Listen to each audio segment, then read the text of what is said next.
Les footballeurs noirs mauritaniens sont-ils sénégalais?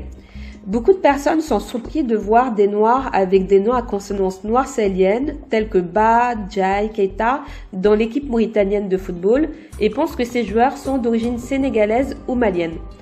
Actuellement, la Mauritanie a une population d'environ 4 600 000 habitants, composée de 40% de Haratines, qui sont des noirs arabophones, distincts du groupe dit négro-africain, 30% d'arabo-berbères et 30% de négro-africains ou noirs sahéliens.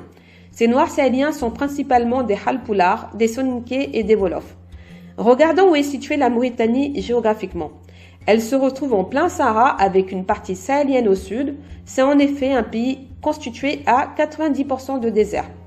Historiquement, le Sahara, avant d'être un désert, était une région constituée de forêts et de lacs avec des animaux et a toujours été habité par des populations noires. Cela a été attesté par plusieurs historiens géographes tels que Hérodote et Henri Duveyrier.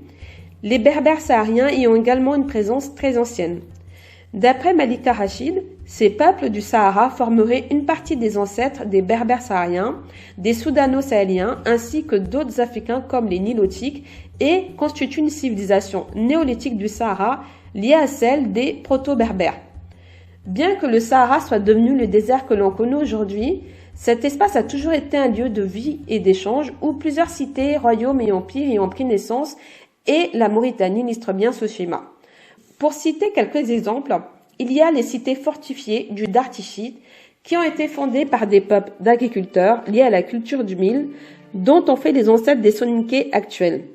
Les Soninké sont connus aussi pour avoir vécu bien plus au nord de la Mauritanie qu'ils ne le sont aujourd'hui, comme dans la ville de Chinguetti, en cohabitation avec des Berbères sahariens.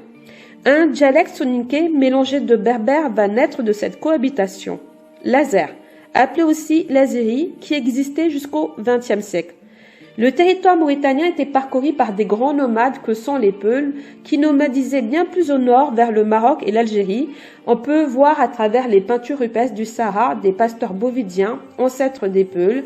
Dans l'écrivain Amadou Mpétéba, on a fait une jolie présentation, avant de se sédentariser sur la région de la Mauritanie et du Sénégal, et a formé différentes dynasties qui ont régné sur plusieurs royaumes situés à cheval sur la Mauritanie et le Sénégal, comme le Fouta Toro.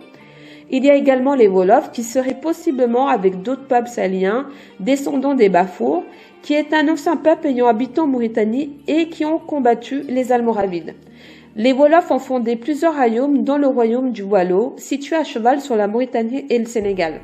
Il y a encore tellement de choses à dire, je n'ai même pas parlé de l'Empire du Ghana ou du royaume du Tekrour. Des séries entières de vidéos y seront consacrées sur ma chaîne YouTube.